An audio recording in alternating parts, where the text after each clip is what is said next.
Hello, this is Vulturefire, and this is part 2 of the field guide for the Vortex.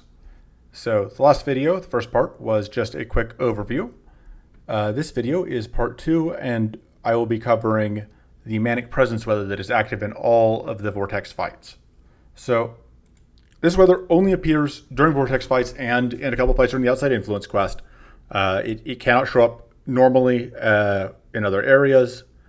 It is not a normal weather. And another thing that makes it unique from other weathers is that it does not have a passive effect. The text on it is something like Mudrair's Manic Presence oppresses the senses or something like that, but it doesn't actually directly do anything. You don't have a lot of every other weather has something that they do, even though for Mirror Mist it just mirrors the way the battlefield looks. Although it does still have a couple of mechanical changes. But Manic Presence doesn't have any of that. It's just the cards that it plays each turn. And speaking of cards, it has a lot more of them. Most weathers have 6 or 7 cards, plus the lull. Manic Presence does not have a lull. It does not have a turn where it will do nothing. And doesn't really have a central theme. There are 14 of these cards, and they are just kind of cards. So, next thing to talk about is, of course, what all the cards it can play are. So first off, these are the cards that scale. First one is everyone takes 4x5 damage and increases this value by 4, or everyone gains Curse 3, increases this value by 3. Everyone gains Powerful 3, increase this value by 3.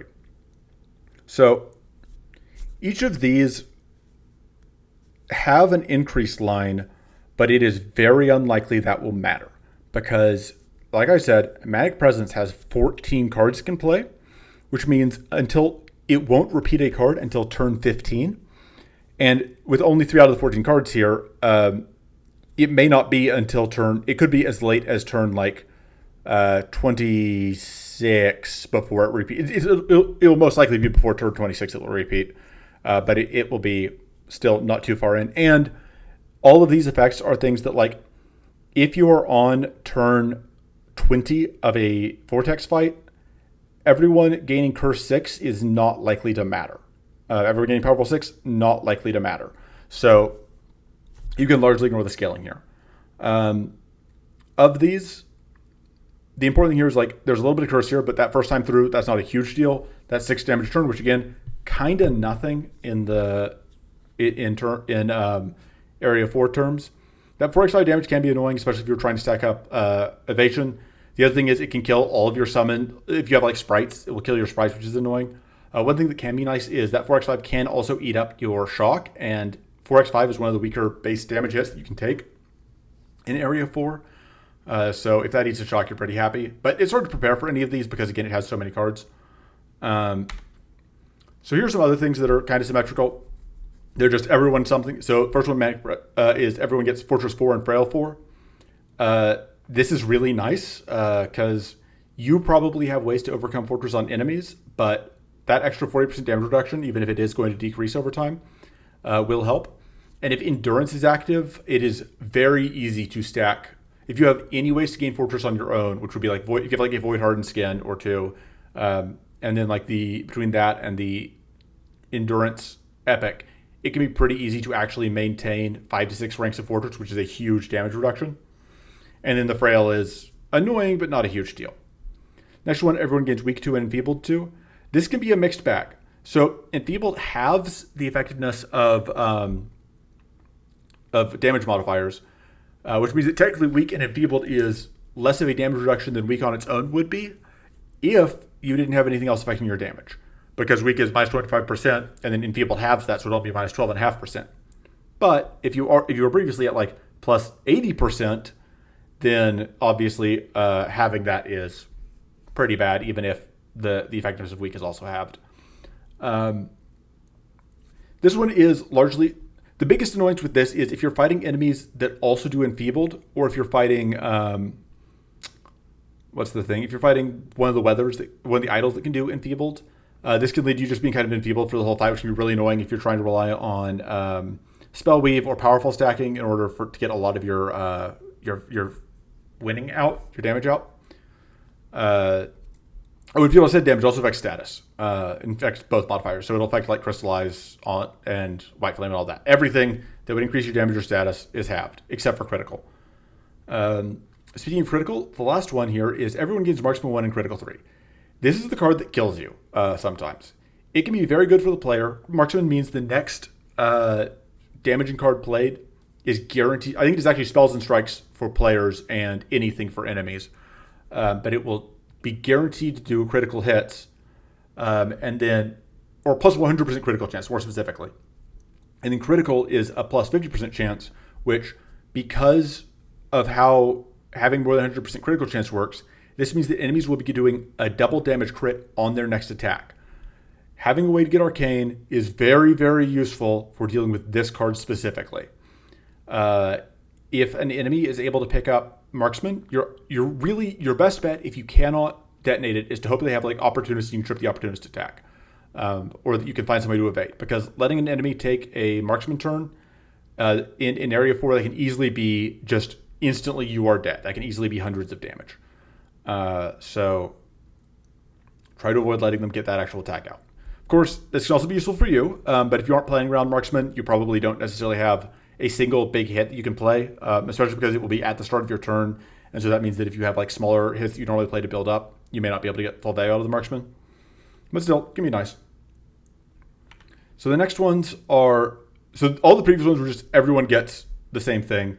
These are more of a mixed good and bad things. First one, you heal 20 and you get 20 shield, and you get Crystallize 5.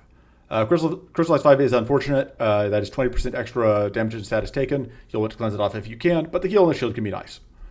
The next one is gain 10 mana and growth 10 this turn. The growth 10 is so that you can hold the mana until your next turn. So you will get 10 mana, and then you will have the ability to have 10 extra mana, max mana, until the start of your turn. I think you also will get an extra mana per turn if you had less than 24 growth, and this is.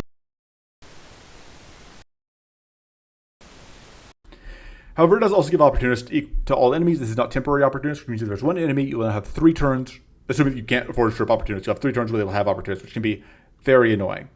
This is one of those cards, because of that opportunist, that can actually be one of the more annoying Manic Presence cards to deal with, because most Area 4 enemies do not have opportunists naturally. I think only some of the Mudrara forms do, like Formless does, and regular Mudrara does, but only after it hits second phase. So having to deal with opportunities can be annoying. The next one, lose 12 sturdy and 12 growth, and enemies gain Crystallize 4. Losing sturdy and growth can be really obnoxious, especially if you're a deck that doesn't build growth or sturdy particularly quickly, especially if you don't have much, especially if you're like also fighting endurance. You just have all of your sturdy eaten repeatedly, and it gets really a nuisance. This doesn't tend to kill you, but it can be obnoxious. Fortunately, it doesn't actually steal your mana, just your growth. Although that can lead to you losing mana at the start of your next turn if you were above your new max. And of course, you will lose less mana per turn if this takes you below a growth threshold. So if you didn't have like 36 growth. And then finally, gain Nullify 2 and Decay 2. This one's really annoying because getting Nullify right before Idols play, especially if this comes up like right before, the biggest hits here are like, if you get hit by this card right before Endurance gives you Fortress and Powerful, or right before Hunt gives you Frenzy, and you were just really sad. And then Decay can also just be really painful for certain characters, especially like Inna or Naema or Shrew, or basically anybody who or like Salon. Like a lot of characters can be really hit by Decay really badly depending on your deck, but tend to find it a nuisance. The rarity on these cards, by the way, doesn't really mean anything, I believe. With idle cards, the rarities do have a meaning, but with weather cards, they don't. They're just things. Last 4 cards. These are the ones I would say, they're still a mixed bag. Generally, they're kind of positive for you. 2 of them are just outright good, which is, so give your left right here, though. First one, gain Vengeance 12 and Bleed 3. The Bleed can be a nuisance, but if you can deal with it, that is a 96% damage increase for your next turn, which means it's effectively as though every enemy was shocked for the entire turn, which is not bad. If you're doing damage, of course. If you're a status-based deck, that doesn't help you much, but that is a pretty massive damage increase as long as you can deal with the Blade. The next one is incredible. It's gain Frenzy 1 and put 3 shovels on top of your deck, which means that it's basically just like you get an extra turn and there's pretty close to no downside. As long as you didn't like get nullified from the enemy and the Frenzy doesn't get blocked, this is just super, super useful and can easily make, like if this shows up early in the fight, like especially if you get like the Frenzy turn 1 or 2, your fight will go much better than if it shows up on turn, 10. Which would often be like after the fight is over. But anytime Frenzy shows up, as long as it's not nullified, you're happy to see it. Then draw 4 and gain Madness 1. The Madness 1 is a bit of a nuisance, but this does mean that you have a lot of cards to work with. Downside here can be that because you draw 4 and you get the Madness 1, if your base max hand size is 10, Madness takes you to 8, which means that because you will normally draw 5 per turn, this will guaranteed crush any temporary cards that you create. So if you're Salon, your Cannon Blast is gone. If you're Inna, your tool is gone. If you were going to draw a Thriving Rune Flower, that's gone. It can also crush Shrevels, which is nice. But ideally you want to block the Madness with Purity, but there's no way to predict when this is going to come up. And if you don't block the Madness with Purity, it can kind of just be annoying because you end up drawing the same number of cards you would anyway, but now you're mad. But, still generally I would say more good than bad. And then finally you have Manic. You have I keep wanting to say the name of the card, but they are all called Manic Presence. You have Gain Divinity 4, which is just great. This is the one that is the only one that is like literally entirely upside with 0 possible downside. It is just straight up. You get 20% extra damage, and you're taking 12% less damage in status for the rest of the fight, which is really nice. Because permanent bonuses are good. So that is all the things you can do during combat. Like I said, there's not a lot of theme here, which makes it hard because between the lack of a theme and the sheer number of cards, it can be difficult to really prepare or play around any of these. Because you can't predict when they're going to show up. And even if you are fairly late in the fight, like even if you've taken like 6-7 turns, there's still half of the deck that you haven't seen yet. And you will have to have been like manually keeping track of which cards have been played. So the best you could do is say like, oh, at some point in the next 7 turns, I'm going to get Frenzy. Great, that's not actionable advice. So it's worth knowing what Manic Presence can do, but it's not really something you can plan around, I think, in terms of trying to play into or avoid any part of it. Because like even if, say, you're bad at Decay, 1 out of 14 turns you get Decay, that's not something that you can really have to care about. Like, you may get unlucky and get Decay on turn 2, sure, but you can't really plan your whole game plan around, well, what if I roll the 1 in 14 to get it turn 2 and that ends up hosing me? Okay. So that's all of the actual cards played during combat. Next up is the reward cards. So first up, Chaotic Hide. I've just got these in alphabetical order. And I've got one per slide because they are relatively complicated. First off, I will say I rarely take any of the Manic Presence or reward cards because they are all... because if you have finished a Manic Presence fight and you're getting a reward, that means that you fought an aspect. And that means your other choice is an aspect epic, and the aspect epics are all usually very good. I think basically every aspect has at least one card where I am happy to have it almost regardless of what deck I am playing. And the aspect cards will just be, almost all upside, whereas the Manic Presence cards are more of a mixed bag, as you'll see. So this one, it's free. You get Fortress 5 this turn and 20 shield, but then you apply 10 of fixed ramp status to yourself and you gain curse. You gain between 1 and 3 curse. Upgrades to be Fortress 7, 30 shield, 16 of fixed ramp status to yourself, and curse 2 to 4. So if you have ways to manage self-status, and especially if you have more than 10 max status, this isn't too bad. Like Fortress 5 this turn can be very good. 20 shield can be nice. But it eats a purity from the curse. It can cause random status to you, which can be annoying because like if you get shocked, that could easily be enough to overcome. Even with the Fortress 5, getting shocked could be, it result in you taking more damage than you were preventing anyway. I don't know. And like if you upgrade it, even if you have a couple, because often you'll have like +2 from the market, or you'll have like +3 from an idle reward or an item that's increasing your max status. But like having more than 16 max status, especially if you're getting any chip status from other things, is really hard. So the upgrade isn't particularly great. And the curse, although not a huge problem, does hit your purity. It is something you have to deal with. I'm not a fan. I think that generally speaking, I have my defenses. I haven't ever really found myself at a point where I'm in Area 4 and I'm having problems with my defense and this solves the problems that I'm having, This one is one of the Manic Revelations is the card that I think of them I like the most. It's free, although I liked it more before it got the decay to 1. So it's free, you draw 2 and you get 4 mana, which is like a super mana font. Draw 3 and gain 6 mana when upgraded. Then you gain -1 and decay 1, or -2 and decay 2. If you have purity, this is very good. Trading 2 ranks of purity for draw 3 and 6 mana that's fatigue immune, that's incredible. That's very good. I legitimately think this card largely comes down to, can you get purity? There are cases where you won't have purity and you'll still be fine with it. But I would tend to not upgrade it in those cases because having madness for the rest of this turn is fine. I would not want to go into next turn with madness if I could avoid it, unless you like specifically have sudden sanity from Crimson Elemental. Oh, the other thing is Manic Presence has 5 reward cards. I haven't said that yet. Every other weather has 3. Manic Presence has 5, which means even if you have rerolls, you are not going to be able to force out specific cards. You have a 20% chance of seeing it the first time you see it, and then a reroll will show you one of the 4 that you haven't seen yet, so 25% chance there, which means that you only have a 0.8 times 0.75. I'm too lazy to do the math. You have less than a 50% chance of seeing the card you want, even with a reroll. So you don't want to bank on finding any specific Manic Presence card. If you happen to see one that's very, very good for your deck and it's offered to you, then great. But most likely, you don't want to bother trying to save rerolls for it. Again, especially because if you do have rerolls, aspect cards are generally, there's going to be one of the 2 that's going to be better for you. Speaking of decay, Manic Storm. Free, you give Bleed 3, Arcane Link 3, Leech 3, and Decay 3 to everyone, and then you cleanse yourself twice.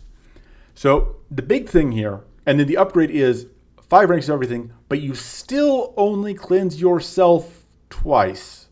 I think this upgrade is atrocious because I guess if you have purity, you need so much purity to block this is the thing. And Bleed and Arcane Link are both things that are most easy to leverage if you're creating cards, and this, giving you decay, explicitly punishes you for creating cards. If you can get the 4 purity necessary to block all of these, then it could be very strong. However, that's a lot of card stuff. You could play this theoretically just like an end of turn last thing you play and you cleanse twice, but that seems pretty mid. I'm not super excited to do that, to pop any purity that I did have, and I still have the leech just to cleanse twice. That doesn't seem amazing. Especially because being able to cleanse earlier in the turn tends to be valuable if you have gotten Arcane Leak or Bleed from the enemy, or from the Manic Presence can give you Bleed, and Idols can give you Bleed or Arcane Leak, and then Tenacity can give you Arcane Leak, and Destruction can give you Bleed. So there's lots of ways, that you would end up wanting to cleanse earlier in the turn. And so this is a cleanse card that kind of wants other cleanse beside it, and even with other cleanse, you can't ever fully cleanse decay. I think this is the sort of card where you may, if you want it, you will know, but you'll need a very specific, very weird kind of list to be able to effectively use this. Next up, Rapid Weathering. So this one is it's free. You create 5 Shrivels, 6 if upgraded, and you transform 2 cards into Exhaustion. This one can be very good depending on which Mudrara you're fighting and which aspects you're fighting. Conquest. So you've already fought one aspect, obviously, by the time you get this. You'll have one aspect fight and the Mudrara fight left at most, or maybe just the Mudrara fight.